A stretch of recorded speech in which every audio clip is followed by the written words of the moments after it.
بسم اللہ الرحمن الرحیم۔ السلام علیکم، آپ دیکھ رہے ہیں الف نیوز اور میں ہوں آپ کے ساتھ ماجد علی۔ شامل کرتے ہیں پاکستان اور دنیا بھر سے breaking news headlines. Iran کے امریکہ اور اسرائیل کے اہداف پر حملے۔ ایران نے امریکہ اور اسرائیل کے خلاف جوابی کارروائی کرتے ہوئے 7 ایئر بیسز اور ایک ٹیکنالوجی کمپنی کو نشانہ بنانے کا دعویٰ کیا ہے۔ ایرانی پاسداران انقلاب کے مطابق حالیہ حملے آپریشن وعدہ صادق 4 کی 90ویں لہر کے تحت کیے گئے ہیں، جس میں خطے میں موجود امریکہ اور اسرائیل کی فضائیہ کے 7 اڈوں کو نشانہ بنایا گیا۔ بیان میں کہا گیا ہے کہ بحرین میں قائم ایک بین الاقوامی ٹیکنالوجی کمپنی کے کلاؤڈ کمپیوٹنگ سینٹر کو بھی نشانہ بنایا گیا، جس کے نتیجے میں کمپنی نے خطے سے انخلا کا اعلان کر دیا۔ ایرانی پاسداران انقلاب کی جانب سے جاری بیان میں کہا گیا ہے کہ امریکہ اور اسرائیل کو میدان جنگ میں شکست کے بعد خطے میں اپنی پوزیشن برقرار رکھنے میں مشکلات کا سامنا ہے اور وہ براہ راست کارروائی کی بجائے مبینہ طور پر ٹارگیٹڈ حملوں اور دہشت گردی کا سہارا لے رہا ہے۔ پاسداران انقلاب نے خبردار کیا کہ ایران کے خلاف کارروائیاں جاری رہیں تو مزید کمپنیوں اور اہداف کو نشانہ بنایا جائے گا۔ ایرانی حکام نے امریکی صدر کو اس صورتحال کا ذمہ دار ٹھہراتے ہوئے خبردار کیا کہ مستقبل میں مزید سخت اقدامات کیے جا سکتے ہیں۔ خبر کے اگلے حصے میں بات کرتے ہیں۔ ایران کا بڑا پل زمین بوس ہو گیا، ابھی اور بھی بہت کچھ ہونے والا ہے، ڈونلڈ ٹرمپ نے خبردار کر دیا۔ امریکی صدر ڈونلڈ ٹرمپ نے دعویٰ کیا ہے کہ ایران کا بڑا پل زمین بوس ہو گیا ہے، جسے اب کبھی استعمال نہیں کیا جا سکے گا۔ امریکی صدر ڈونلڈ ٹرمپ نے اپنے بیان میں کہا کہ ایران کے ساتھ اور بھی بہت کچھ ہونے والا ہے، ایران کے لیے ابھی بھی وقت ہے، معاہدہ کر لے، اس سے پہلے دیر ہو جائے گی۔ ڈونلڈ ٹرمپ نے سوشل میڈیا پر ایران کے کرج پل کو نشانہ بنانے کی ویڈیو شیئر کر دی، جس میں پل تباہ ہوتے دکھایا گیا۔ دوسری جانب ایرانی خبرساں ادارے کا کہنا ہے کہ تہران کو مغرب کرج سے ملانے والا ایک اہم ہائی وے پل فضائی حملے میں نشانہ بنا۔ اس حملے سے آمد و رفت شدید متاثر ہونے کا خدشہ ہے۔ قبل ازیں عوام سے خطاب میں امریکی صدر ڈونلڈ ٹرمپ نے کہا کہ بہت جلد تمام فوجی مقاصد حاصل کر لیے جائیں گے۔ ایران کے خلاف آپریشن شروع کیے ہوئے 1 مہینہ ہو گیا، 4 ہفتوں میں امریکی فوج نے فیصلہ کن حملے کیے ہیں۔ ہم نے ایران کی نیوی ایئر فورس کو مکمل تباہ کر دیا، ان کے کئی لیڈر ختم ہو چکے ہیں، رجیم ختم ہو چکا ہے، ایران کے ایٹمی ہتھیار بنانے کی صلاحیت بھی ختم کر دی گئی ہے۔ انہوں نے کہا ہے کہ ایران جنگ کا مشکل حصہ مکمل ہو چکا، اب ایران خطرہ نہیں رہا۔ ایران جنگ کے اسٹریٹجک مقاصد تکمیل کے قریب ہیں، مقاصد کی مکمل تکمیل تک جنگ جاری رہے گی، اپنا مشن مکمل کریں گے۔ امریکی صدر نے ایران کے تیل تنصیبات کو نشانہ بنانے کا بھی اشارہ دیا ہے۔ امریکی صدر نے ایرانی حکومت پر 45,000 مظاہرین کو قتل کرنے کا الزام بھی لگایا، تاہم انہوں نے کوئی شواہد پیش نہیں کیے۔ خبر کے اگلے حصے میں بات کرتے ہیں۔ ایرانی وزیر خارجہ نے امریکی حملوں کو اخلاقی زوال کی علامت قرار دے دیا۔ ایران کے وزیر خارجہ عباس اراغچی نے امریکی حملوں کو اخلاقی زوال کی علامت قرار دیتے ہوئے کہا ہے کہ شہری انفراسٹرکچر کو نشانہ بنانے سے ایران کو پیچھے ہٹنے پر مجبور نہیں کیا جا سکتا۔ انہوں نے سماجی رابطے کی ویب سائٹ ایکس پر تباہ شدہ پل کی تصویر کے ساتھ اپنے بیان میں کہا کہ نامکمل پلوں سمیت شہری ڈھانچے پر حملے ایرانی قوم کے حوصلے پست نہیں کر سکتے اور نہ ہی انہیں ہتھیار ڈالنے پر مجبور کیا جا سکتا ہے۔ عباس اراغچی کا کہنا تھا کہ اس طرح کے اقدامات دراصل دشمن کی شکست اور اس کے اخلاقی دیوالیہ پن کو ظاہر کرتے ہیں، جو بدحواسی کا شکار ہے۔ واضح رہے کہ امریکہ اور اسرائیل کی جانب سے تہران کے مغرب میں B1 پل کو نشانہ بنایا گیا، جس کے نتیجے میں کم از کم 2 افراد جاں بحق جبکہ متعدد زخمی ہو گئے۔ خبر کے اگلے حصے میں بات کرتے ہیں۔ امریکی فوج میں ہلچل، پیٹ ہیگزیت نے امریکی آرمی چیف کو برطرف کر دیا۔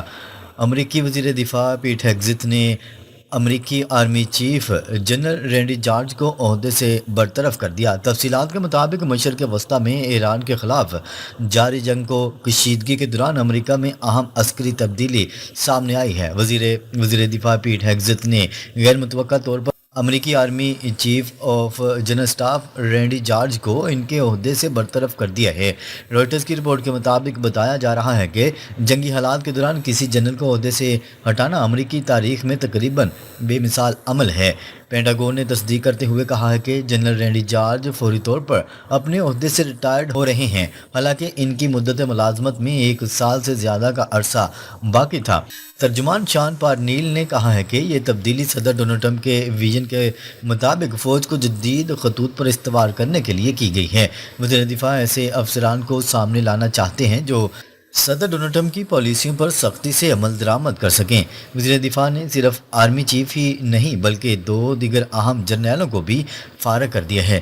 اگرچہ پینٹاگون نے برطرفی کی کوئی واضح وجہ نہیں بتائی، تاہم یہ تبدیلی ایسے وقت میں آئی جب امریکی فوج کی ایلیٹ 82ویں ایئربورن ڈویژن کے ہزاروں فوجی ایران میں ممکنہ زمینی کارروائی کے لیے مشرق وسطی پہنچ رہے ہیں۔ تجزیہ کاروں کا کہنا ہے کہ وزیر دفاع پیٹ ہگزتھ محکمہ دفاع کو صدر ڈونلڈ ٹرمپ کے ویژن کے مطابق تیزی سے تبدیل کرنا چاہتے ہیں۔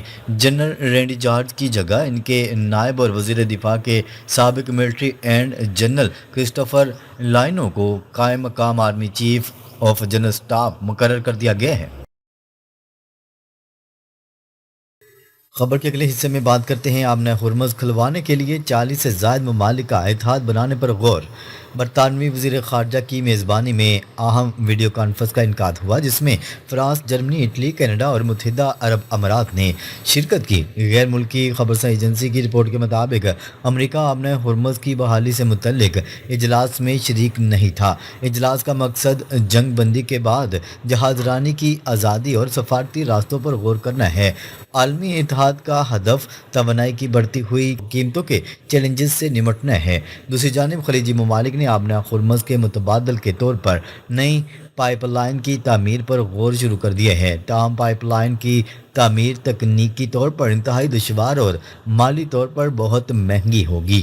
عالمی جزیرے فائنینشل ٹائم نے اپنی تازہ ترین رپورٹ میں انکشاف کیا کہ مشرق وسطیٰ کی تیزی سے بدلتی ہوئی صورتحال کے پیش نظر خلیجی ممالک نے تیل کی ترسیل کے لیے آبنۂ ہرمز کے متبادل راستوں کی تلاش شروع کر دی ہے۔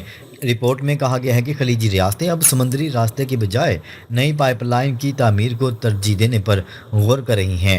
رپورٹ میں بتایا گیا ہے کہ پائپ لائن کی تعمیر تکنیکی طور پر انتہائی دشوار اور مالی طور پر بہت مہنگی ہے، لیکن موجودہ حالات میں سمندری راستوں پر بڑھتے ہوئے خطرات کے باعث اسے ایک ناگزیر متبادل کے طور پر دیکھا جا رہا ہے۔ اعداد و شمار کے مطابق اس رپورٹ کے مطابق آبنۂ ہرمز سے ہونے والی تیل کی یومیہ ترسیل، جو کسی زمانے میں 20 ملین بیرل تھی، اب 95% سے کم رہ گئی ہیں۔ خبر کے اگلے حصے میں بات کرتے ہیں مشرق وسطیٰ جنگ جاری رہی تو آبنۂ ہرمز مستحکم نہیں رہے گا، چینی وزیر خارجہ نے خبردار کر دیا۔ چین کے وزیر خارجہ وانگ ای نے خبردار کرتے ہوئے کہا ہے کہ اگر مشرق وسطیٰ میں جنگ جاری رہی تو آبنۂ ہرمز مستحکم نہیں ہوگا۔ غیر ملکی خبرساں ایجنسی کی رپورٹ کے مطابق وزیر خارجہ وانگ ای کا کہنا تھا کہ امریکہ اور اسرائیل کے ایران پر حملے بین الاقوامی قوانین کی خلاف ورزی ہے، اور اس حوالے سے میں یورپی یونین، جرمن اور سعودی عرب کے وزراء خارجہ سے بات چیت کر چکا ہوں۔ انہوں نے زور دیتے ہوئے کہا ہے کہ اقوام متحدہ کی سلامتی کونسل کا کردار اس تنازع کو پھیلنے سے روکنے کے لیے مؤثر ہونا چاہیے۔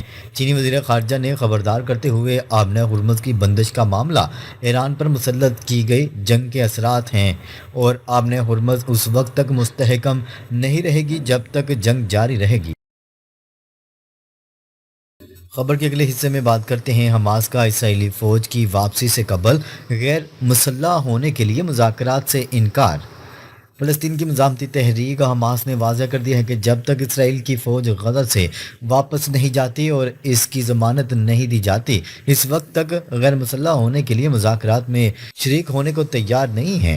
خبرساں ایجنسی روئٹرز کی رپورٹ کے مطابق حماس نے ثالثی کرنے والے ممالک کو آگاہ کر دیا ہے کہ وہ ہتھیار ڈالنے پر اس وقت تک بات نہیں کرے گی جب تک اس بات کی ضمانت نہیں دی جاتی کہ اسرائیل غزہ سے مکمل طور پر انخلا کرے گا، جس کا اعلان امریکی صدر ڈونلڈ ٹرمپ کے بورڈ آف پیس کے مجوزہ منصوبے میں کیا گیا ہے۔ رپورٹ میں بتایا گیا ہے کہ حماس کا غیر مسلح ہونا ان مذاکرات میں ایک بڑی رکاوٹ بنا ہوا ہے، جن کا مقصد صدر ڈونلڈ ٹرمپ کے منصوبے پر عمل درآمد کرنا اور اکتوبر کی جنگ بندی کو مستقل شکل دینا ہے۔